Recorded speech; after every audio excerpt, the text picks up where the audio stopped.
Okay, class 11th। अब हमारा next chapter है पादपों में श्वसन।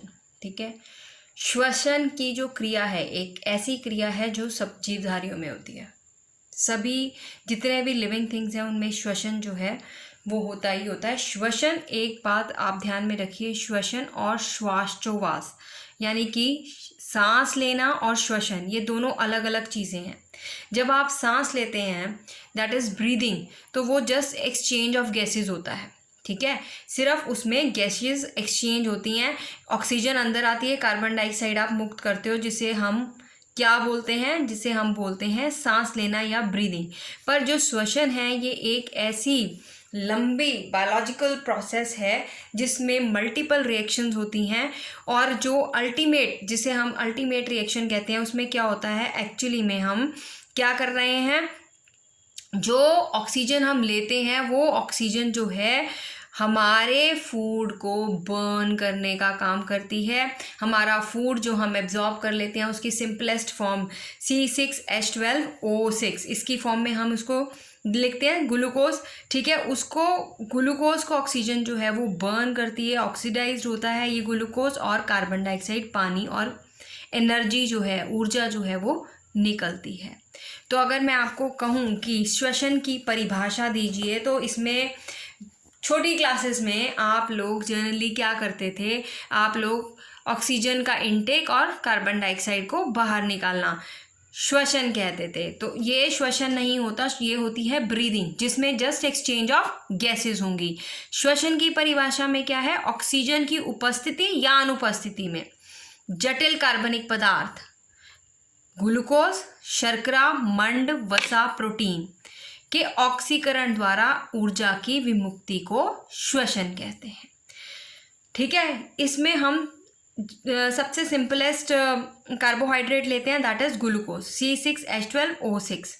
ये ग्लूकोज जो है वो ऑक्सीजन की उपस्थिति या अनुपस्थिति में, अगर उपस्थिति में होगा तो वो वायवीय श्वसन होगा, अनुपस्थिति में होगा तो वो अवायवीय श्वसन होगा। तो ऑक्सीजन की उपस्थिति में ग्लूकोज जो है वो ऑक्सीडाइज बर्न हो रहा है, और क्या निकल रही है, कार्बन डाइऑक्साइड और पानी निकल रहा है, साथ के साथ एनर्जी निकलती है, और ये 686 किलो कैलोरी ऊर्जा है अगर ऑक्सीजन की उपस्थिति में होता है।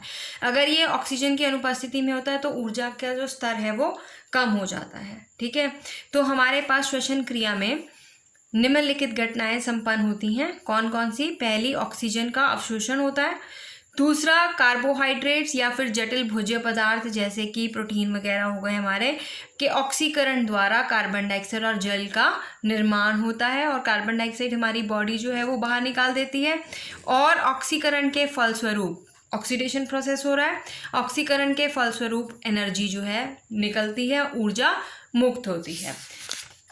अब आपने ये चीज़ नोटिस की होगी कि आपने फोटोसिंथेसिस जब पढ़ा था, फोटोसिंथेसिस में ये रिएक्शन बिल्कुल उल्टी थी। फोटोसिंथेसिस में क्या हो रहा था, देखो फोटोसिंथेसिस में हमारे पास कार्बन डाइऑक्साइड और पानी, ठीक है, in the presence of sunlight and chlorophyll, chlorophyll की उपस्थिति में क्या बना रहे थे, ग्लूकोज C6H12O6 प्लस क्या रिलीज कर रहे थे, ऑक्सीजन, राइट। और यहाँ पर ये तो था हमारा फोटोसिंथेसिस, प्रकाश संश्लेषण में, ठीक है, ये वाली रिएक्शन। अब अगर मैं करूँ रेस्पिरेशन की बात, श्वसन की बात करूँ, तो यही रिएक्शन यानी कि C6H12O6 ये जो ग्लूकोज का है मॉलिक्यूल, इसका ऑक्सीडेशन होता है, और क्या रिलीज होती है, कार्बन डाइऑक्साइड और पानी और एनर्जी, कितनी, 686 किलो कैलोरी। ठीक है, तो यहाँ पर देखिए कि ये दोनों प्रोसेसेस जो हैं एक दूसरे के बिल्कुल विपरीत हैं। ठीक है, ये है हमारे पास रेस्पिरेशन का प्रोसेस, रेस्पिरेशन यानी कि श्वसन का प्रोसेस। जैसे हमने फोटोसिंथेसिस वाले चैप्टर में ये वाली पूरी रिएक्शन डिटेल में पढ़ी थी कि ये पूरी रिएक्शन जो है वो कई चरणों में संपन्न होती थी, जिसमें हम लाइट रिएक्शन और डार्क रिएक्शंस पढ़ के आए थे। ठीक है। अब इसी तरह से हम रेस्पिरेशन में देखेंगे कि ये पूरा का पूरा समीकरण जो मैंने लिखा है, ये पूरा का पूरा समीकरण कई स्टेप्स ऑफ रिएक्शंस को फॉलो होने के बाद कंप्लीट होता है। ठीक है, यही हमने अब डिटेल और इसके रेस्पिरेशन के साइकिल्स जो हैं अब हमने करने हैं। पर साइकिल्स पे आने से पहले हम इसके पहले इंट्रोडक्टरी पार्ट देख लेते हैं। सबसे पहले आता है हमारे पास श्वसन की टाइप्स जो हैं। श्वसन जो है वो 2 टाइप्स के होते हैं हमारे पास। ऑक्सी श्वसन होता है और जिसे हम वायवीय श्वसन भी कहते हैं, एरोबिक रेस्पिरेशन। और एक होता है हमारे पास अनऑक्सी श्वसन या एनारोबिक रेस्पिरेशन। ऑक्सी श्वसन मतलब जो ऑक्सीजन की उपस्थिति में होगा, और अनऑक्सी श्वसन का मतलब जो ऑक्सीजन की अनुपस्थिति में होगा। उपस्थिति में होगा जो ऑक्सीजन की प्रेजेंस में होगा वो एरोबिक रेस्पिरेशन होगी, और उसमें हमारे पास एनर्जी जो है वो ज़्यादा मात्रा में निकलेगी, और हमारे जो प्रोडक्ट्स होंगे, फाइनल प्रोडक्ट्स जो होंगे वो होंगे कार्बन डाइऑक्साइड और पानी। ठीक है, और हमारे पास जो एनारोबिक रेस्पिरेशन है, देखिए एनारोबिक रेस्पिरेशन हमारे पास ऑक्सीजन की अनुपस्थिति में है, यहाँ पे ऑक्सीजन मौजूद नहीं है, और हमारे जो फाइनल प्रोडक्ट हैं वो क्या रहेगा, ethyl alcohol plus carbon dioxide. और इसमें देखिए एनर्जी की जो मात्रा है वो कम रिलीज होती है। ऑक्सी में कितनी थी, 686 किलो कैलोरी, यहाँ पे कितनी है, 59 किलो कैलोरीज। ठीक है, और पूरी तरह से मतलब ब्रेक डाउन नहीं हो पाता, इसीलिए पानी रिलीज नहीं होता। क्या रिलीज हो रही है यहाँ पर, अल्कोहल बन रही है, एथिल अल्कोहल जो है बन रही है, C2H5OH। ये in the absence of oxygen होती है। प्रेजेंस ऑफ ऑक्सीजन में हमारे पास एनर्जी भी ज़्यादा रिलीज होती है। अब हम बात करें कोशिकीय श्वसन, सेलुलर रेस्पिरेशन से हमारा जो सेल्स हैं उसमें किस तरह से ये पूरा का श्वसन का जो विधि है संपन्न किस तरह से होती है।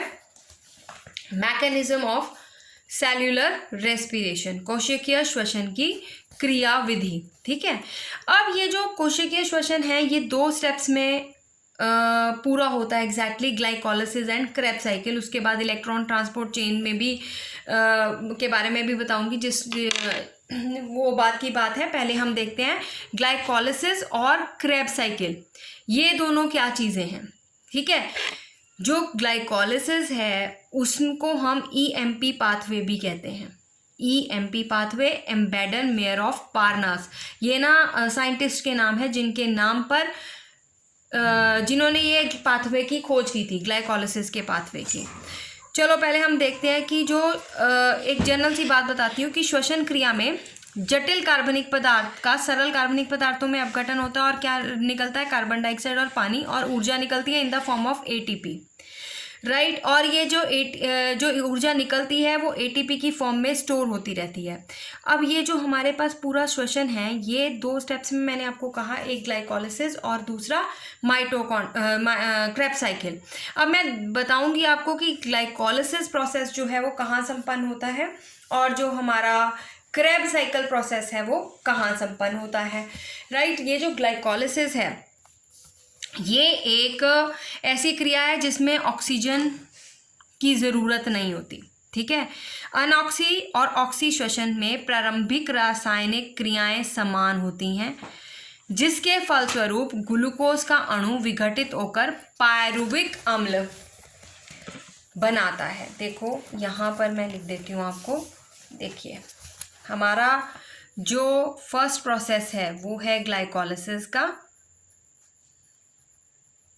जो कहाँ होता है, साइटोप्लाज्म में, कोशिका द्रव्य में। ठीक है, ये संपन्न होता है कोशिका द्रव्य में। और ये जो साइटोप्लाज्म में होता क्या है, हमारा जो ग्लूकोज है वो टूटता है किसमें, पायरुविक एसिड में, पायरुविक एसिड में टूटता है। 2 मोल्स ऑफ पायरुविक एसिड जो हैं वो हमारे पास बनते हैं ग्लूकोज के टूटने पर।